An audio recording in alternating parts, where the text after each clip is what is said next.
తాకట్టులో ఉన్న బంగారాన్ని విడిపించి ఆ రోజున్న మార్కెట్ ధర కట్టి మిగిలిన డబ్బును మీకు అందిస్తుంది కొమ్మూరి గోల్డ్.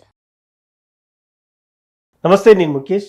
ఆగస్టు నెలలో ద్వాదశ రాశుల వారికి ఎలా ఉండబోతుంది, ఎలాంటి ఫలితాలు వారు చూడబోతున్నారో దీని గురించి మనం అడిగి తెలుసుకుందాం. మనతో పాటు ప్రముఖ ఆధ్యాత్మికవేత్త బ్రహ్మశ్రీ డాక్టర్ వై రాజన్ నంబుద్రి గురువు గారు ఉన్నారు. గురువు గారు నమస్కారం.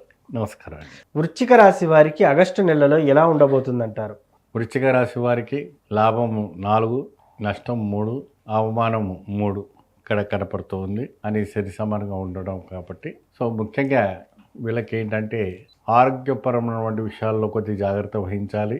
ఒత్తిళ్ళు బాగా కనపడతాయి. అన్వాంటెడ్ థింగ్స్ ప్రెజర్ అంటే పనికిరాని వంటి ప్రెజర్స్ అన్నీ కూడా మీ నెత్తులు బాగా పడుతుంటాయి.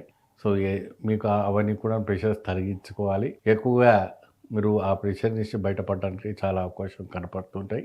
వాస్తవానికి ఉద్యోగం, ఆరోగ్యం, ఐటీ రంగాలు పనిచేసే వాళ్ళకి అందరూ కూడాను ఈ ఒత్తిళ్లతో మీరు బాగా బాధపడుతుంటున్నారు కాబట్టి ఈ ఒత్తిడి నుంచి బయటపడడానికి మంచి అవకాశం కనపడుతుంది. కాబట్టి మీరు ఆ ప్రెషర్ నుంచి బయటపడడానికి చూడాలి ఎక్కువ శాతం. మరి అదే విధానంగా ఉద్యోగం, వ్యాపారం చేసేవంటి వాళ్ళకు కూడాను మీరు మంచి లాభదాయకం రావడానికి మంచి అవకాశాలు కనపడుతుంది. ఆగస్టు నెలలో మంచి అద్భుతమైనటువంటి లాభం వచ్చేయడానికి అవకాశాలు ఉన్నాయి.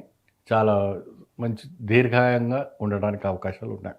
మరియు అదే విధానంగా వృశ్చిక రాశిలో ఉన్నటువంటి రాజకీయ నాయక వ్యక్తులు ఎవరైతే ఉన్నారో వాళ్ళంతా కూడాను ఎక్కువ శాతం కూడాను మీరు అనుకున్నటువంటి ఏదైతే కార్యకర్తలు ఉన్నారో వాళ్ళతో పాటు చాలా బుద్ధిగా ఇదిగా బాగా శ్రద్ధగా వహించి ముందుగా అడుగు పెడితే అనుకూలమైనటువంటి కార్యక్రమాలన్నీ కూడా మంచి ఫలితాలు రావడానికి మంచి అవకాశాలు కనబడుతుంటాయి. ఎందుకంటే గ్రహాలన్నీ కూడా బాగా సహకరిస్తున్నాయి కాబట్టి ఎటువంటి భయపడే విషయం లేదు. ముఖ్యంగా వృశ్చిక రాశి వారు ఏ దేవాలయానికి వెళ్తే బాగా కలిసి వస్తుందంటారు? వీళ్ళు చక్కగా ప్రతి మంగళవారం ఆంజనేయ స్వామికి ఆలయానికి వెళ్ళేసి ఆకు పూజ చేయించడం వల్ల చాలా వరకు విశేషమైన ఫలితాలు రావడానికి అవకాశం కనపడుతుంది. చాలామంది చెప్తా ఉంటారు జాతకం పరంగా కూడా రాశి పరంగా ఇలా ఉంటుంది, కానీ వ్యక్తిగతంగా జాతకం చూపించుకుంటే ఏ గ్రహం బాగాలేదు, దానికి ఏ పరిహారం చేసుకోవాలనేది చెప్తా ఉంటారు.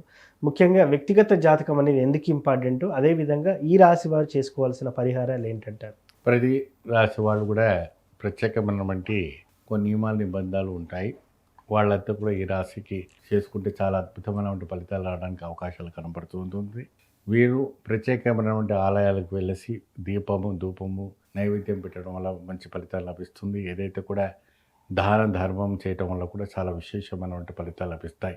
ఈ రాశి వాళ్ళంతా కూడాను ఏదైనా కూడా ఇది చేయటం వల్ల చాలా విశేషమైనటువంటి ఫలితాలు లభిస్తాయి. జీవితంలో ఎదుగుదల పెరగాలంటే కొద్దిగా గట్టిగా మంచి ఫలితాలు లభించడం కోసం చేసుకోవాలి. ముఖ్యంగా మీరు వేసుకున్నటువంటి వస్త్రాలు ఏదైతే నలుపు వస్త్రాలు, నీలపు వస్త్రాలు వేసుకొని మాత్రం ఈ పరిహారాలు చేయకూడదు. చక్కగా మెరూన్ కలర్స్ కానీ, గ్రీన్ కలర్స్ కానీ, లేదంటే వైట్ రంగు, శ్వేతానికి సంబంధించినటువంటి తెలుపు కానీ, తర్వాత బ్లూ కానీ అటువంటివి వేసుకొని, నీలపు రంగు కంటే మెరూన్ కలర్స్ వేసుకుంటే చాలా విశేషమైన ఫలితాలు లభిస్తాయి కొన్ని కలర్స్. సో ఈ రాశి వాళ్ళందరూ కూడా ఏంటంటే కొంతమంది దానం చేయటం వల్ల కూడా చాలా మంచి ఫలితాలు లభించడానికి కూడా అవకాశం కనబడుతుంది.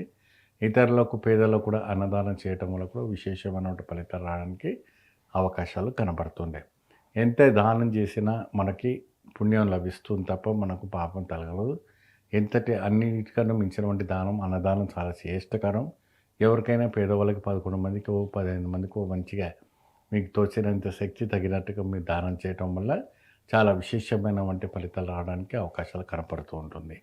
ముఖ్యంగా మీరు ఎక్కువ శాతము ఈ ఒక నాగదేవత ఆలయాలు ప్రదక్షిణ చేయటం వల్ల కూడా మంచి ఫలితాలు లభిస్తుంది. కొన్ని రాశులకి మన అనేక రాశుల్లో కూడా చాలా విశేషమైనటువంటి గోచరించినటువంటి ఫలితాలు లభించడానికి అవకాశాలు కనపడతాయి. అయితే అనేక రకంగా మీరు అమ్మవారి ఆలయాల్లో పెట్టినటువంటి దీపాలు ఏదైతే ఉందో ఆ దీపాలు కూడా వెలిగిస్తుండాలి.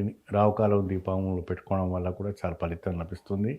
ఈ రావుకాలం దీపాల్లో నిమ్మపండుని చక్కగా ఏం చేస్తారంటే కోసి దాని ఒక రసాన్ని తీసి చక్కగా అక్కడ పసుపుతో కానీ బియ్యపిండితో ముగ్గు వేసి చక్కగా దాంట్లో ఆ ఒక నిమ్మపండులో నువ్వుల నూనె వేసి 2 కానీ 3 కానీ వత్తులు పెట్టి అమ్మవారి ముఖాన్ని కానీ శివాలయం ముఖాన్ని కానీ పెట్టి చక్కగా దీపారాధన చేయటం వల్ల విశేషమైనటువంటి ఫలితాలు లభిస్తాయి.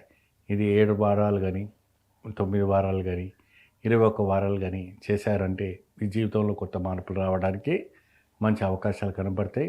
మీకు ఈ రాశుల్లో ఇలాంటి సమస్యలు ఏర్పడుతున్నాయి, ప్రతి నెలలో ఇటువంటి ఇబ్బంది పడుతున్నారు కాబట్టి ఇలాంటి పూజలు చేసుకోవడం వల్ల ఈ రాశి వాళ్ళందరూ కూడా సుఖపడడానికి మంచి అవకాశాలు కనబడుతూ ఉంటాయి. ముఖ్యంగా కందులు, కండగడ్డలు ఇటువంటివన్నీ కూడా దానం చేయడం వల్ల కూడా మంచి లాభదాయకం రావడానికి జరుగుతుంటుంది. ఎందుకంటే కందదీపం ఎందుకు పెడతారంటే దీనికి భూమికి సంబంధించినవంటి అంటే భూమి వ్యాపారం, మీరు భూమి అమ్ముకోవాలనుకున్న, భూమి కొనుక్కోవాలనుకున్న, మరి ఇంకా వేరేదైనా చేయాలంటే కందదీపం పెట్టడం వల్ల కూడా మంచి పని చేస్తారు. కందదీపం ఎవరికి పెడతారంటే వారాయణ అమ్మవారికి పెడుతుంటారు. ఈ వారాయణ అమ్మవారికి పెట్టడం వల్ల చాలా విశేషమైనటువంటి ఫలితాలు రావడానికి అవకాశం ఉంటుంది.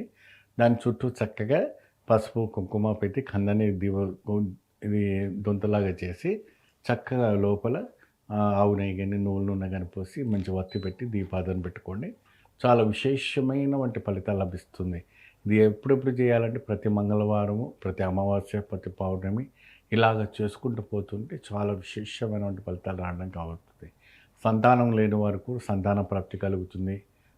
ధనం లేని వారికి ధన ప్రాప్తి కలుగుతుంది.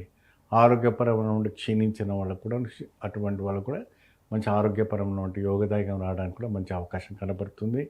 మిత్రులారా, మీరు ఇంకా శ్రద్ధ వహించి భక్తిపూర్వకమైనటువంటి శ్రద్ధతో ఈ యొక్క కార్యక్రమాలు చేస్తే అలౌక్యమైనటువంటి ఆనందంతో పొందడానికి అవకాశం కనపడుతూ ఉంటుంది.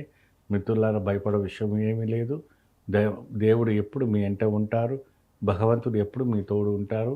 పరిహారం అనేది చాలా ముఖ్యము.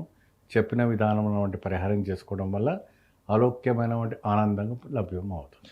సో మీరు చెప్పినట్టు చేస్తే నిజంగానే మెరుగైన ఫలితాలు పొందవచ్చు అంటారు? 100% పొందుతారు. సో ద్వాదశ రాశుల వారికి ఎలా ఉండబోతుంది, వారు ఏ పరిహారం చేసుకుంటే బాగా కలిసి వస్తుంది, ఏ దానం చేయాలి, ఏ దేవుణ్ణి ఆరాధించాలని చాలా చక్కగా చెప్పారు గురూజీ. ధన్యవాదాలు.